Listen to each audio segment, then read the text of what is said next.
Inter Milan, last year's finalists, out of the Champions League at the round of 16 stage. Atleti through to the quarterfinals. From an Italian perspective, we welcome in Gab Marcotti, and just for fun, Frank Leboeuf is here as well. Just to keep him up. There you are. Just exactly. Just to keep him out of bed. How would you sum this up? I think it.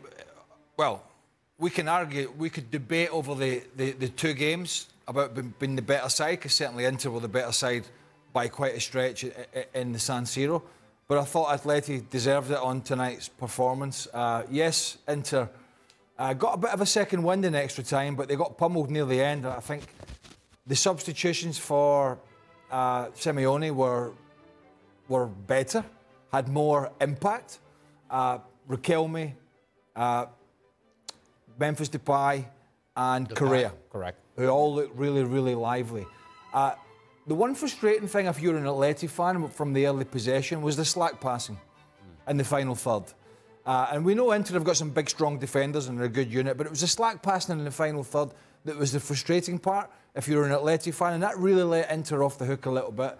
But in the end, they remedied that, and Inter had their chances on the break, particularly at the end. We saw it. It was Marcus Thuram was through, and then Barella was through.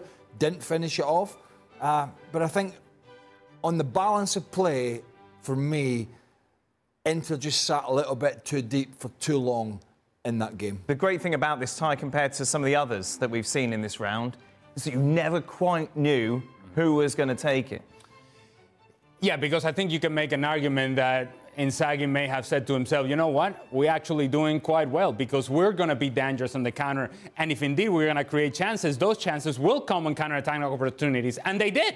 You look at the chance from Marcus Thuram, that's 100% a chance. Barella runs through and essentially runs out of legs and is unable to actually make the contact that he wants on the shot. But it's a 100% chance for Inter. So if you're Inzaghi, you're looking at it and saying, you know what? The game is playing out the way that we thought it would. We've absorbed some pressure. Yeah, Atleti has had a couple of opportunities, but we've had chances ourselves. We put them away, we're through. They didn't. And I think the mistake from Inzaghi became getting, and Craig just alluded to it, too defensive for too long, yes, but too early as well. It felt like they got conservative too early, and that allowed Atletico Madrid, who weren't exactly in control of the game in the second half, to really take a step forward. And because of the substitutions, you finally saw players from Atletico Madrid on 1v1 situations like Rodrigo Riquelme, who can be a little reckless, but in that recklessness, he creates chaos. He goes 1v1 situations, he beats a defender, puts a cross in, and now you're forcing Inter to defend in uncomfortable areas. Same thing with Angel Correa. He's a wildcard. You don't really know what he's going to do, but when he turns on you, when he creates a little space for himself, he can be dangerous. Memphis Depay comes off the bench and makes a tremendous impact and a tremendous difference, certainly when you contrast it to whatever Alvaro Morata was doing or not doing on the field.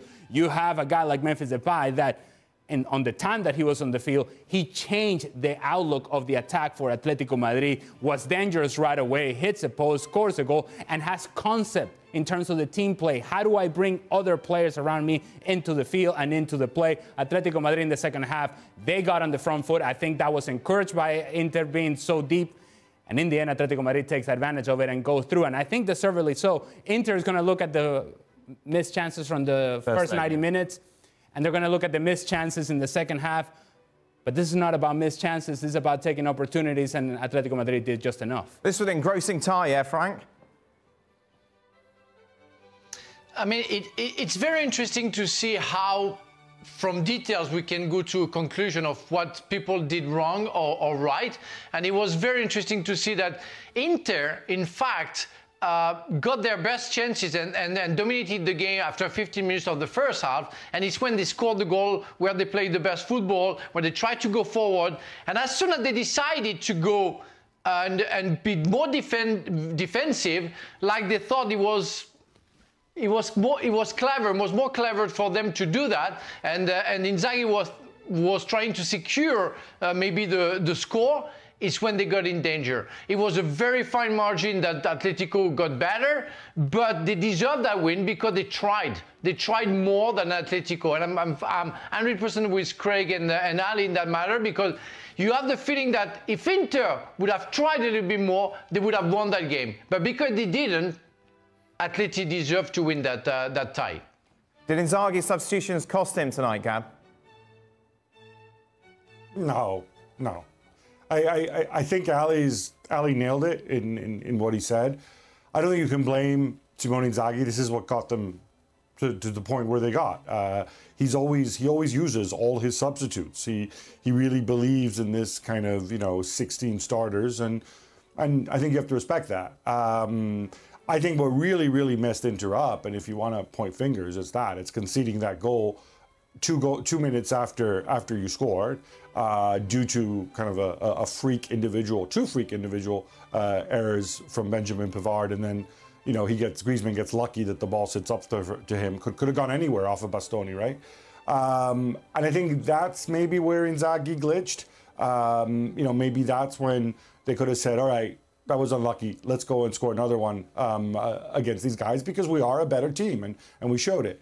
Beyond that, even with sitting too deep, as we mentioned, those two chances, the Barella one, whatever, he ran out of legs, but the Thuram one, I mean, the guy has all the time in the world to set himself and beat Jan Oblak, and he doesn't. And, the reality of football is, if you don't take your chances, doesn't matter if you're the better team in the first leg or over 180 minutes or whatever, individuals don't take their chances, individuals make mistakes, you pay a price. Or you can look at, they had their chances, but you can look at the post being hit by Depay, you can look at the soft finish on the right foot from Griezmann, from the cutback from Marcus Llorente, and the Riquelme chance at the back. They were probably at least an equal of what Inter had. Two things from me, and by the way, that to Gab's point, that goal that Inter gave away so soon is one of the most, and I don't know from a manager's perspective, but from a player's, and I would imagine it's the same, if not worse, from a player's perspective, it's one of the most frustrating things on a football field. When you score such a good goal that Inter scored, down that left-hand side, the passage you play, down the left-hand side, the overlaps, the finish, and you've worked so hard to get into that position, you're now 2 goals up in the tie, and you gift almost immediately a lifeline. It is so frustrating as a player. It's deflating. It is deflating, and Gab's right. That knocked them back onto the ropes.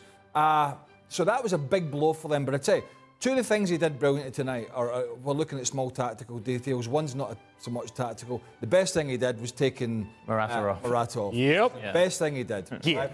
Because it wasn't happening for him. The other thing that was a small noticeable difference was Axel Witsel playing in the middle of a 3. Now, quite a lot recently, and when he was in the San Siro playing Inter, he played on the right side of a 3. For me, that's a recipe for disaster, because he hasn't got the legs anymore. Not that he ever had, but he certainly doesn't now. And I think when you're on that right side of a back 3, and if your right wing back Molena's pushing on, you're exposed. You're exposed to pace and power and the ball over the top. And the fact that he moved him inside and Savic played there, I think took away some of the pressure where Witsel could then read the game. He didn't have to be out there marking a Thuram or a Lautaro Martinez who were coming short and spinning in behind. So that was a good move from Simeone. I'm surprised he's even played him out there in the first place. But I think that definitely helped him. And two teams that are very close. But, I think Inter, when they look back, will think, well, at the end of the day, we should have come in here to the Wanda Metropolitana 3-0 up. Yeah. But we didn't take our chances, and we've now paid the price. How's this going to be?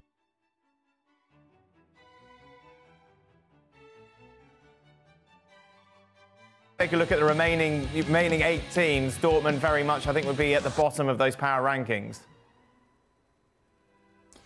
Yeah, I'd say so. I'm still a little shocked that you mentioned sort of Newcastle as the impressive other team in their group, along with Paris Saint-Germain. And not Milan. Well, I'm just saying, Gab, when the draw, I don't know why you have to go anti-English on us. I was just saying, when the draw was made and we looked at it, you wouldn't have had Borussia Dortmund finish top of the group. Well, I do believe Milan were in that group as well. Yeah, you wouldn't have had Newcastle either. But look, it really is amazing coming on the back of the weekend, coming back of reports of some of the senior players, turning on Edin Terzic, losing faith in him. I think that might have impacted some of his team selection as well. That they're able to come together, weather the storm. Not always pretty. Yeah, they kind of keep going, and you know, it's whether it's a dead cat bounce or not, I don't know. But I think nobody's going to admit it, but obviously this is the team everybody wants to face. I don't think I've ever heard that expression before. Dead cat bounce? Yeah. Well, and also the fact, you know, this was a good draw for them, wasn't it? Of course. PSV from the Dutch league, which is not a particularly strong league. Sure. I mean, it was a good draw for them. Two kind of evenly matched sides, I suppose you would say. But yeah, it's keeping, I don't know if it's keeping them in a job, but it's certainly keeping the season somewhat alive for them. It is quite a contrast. You know, you look at their Champions League form to compare domestically, where they've just been there. And Gab just alluded to this so-called leaders of this group, or guys that are running the locker room, whatever the case may be, that have lost some faith on Edin Terzic. That has been the report going around Borussia Dortmund since they lost the title last year. At the end of the season. And it's been the ongoing conversation, and it doesn't seem to go away because Borussia Dortmund continue to do the same things. Sometimes they look really good. Sometimes they make you believe. Sometimes you look at them and say, maybe. And then in the same game, I'm not even talking about a different game. I'm not even talking about this week to next week. No, in the same game, they look like they know absolutely nothing as to how to manage a lead, how to manage a game, how to see a game out, they're not able to comfortably see a game out. They never do it. This is not just about today. It's about all year long in Bundesliga. You see this week in and week out. It's a team that you cannot trust. Simple as that. Jadon Sancho, the hero in the end. Amazing story, isn't it? I mean, Ten Hag will be sitting there. I mean, he's not got enough problems, is he, Eric Ten Hag? But yeah, I mean, look, I don't know. I think my own opinion in Jadon Sancho is that there's something not quite clicking there in terms of the attitude, the mentality. He's comfortable-ish where he is. It was a good goal. He hasn't always played well in his return to Dortmund, by the way. But obviously he's got himself a goal tonight. I think his Man United career is, even though he's on loan, I think it's well and truly over. You know, bearing in mind there's probably a new manager coming in. Maybe they'll take him back.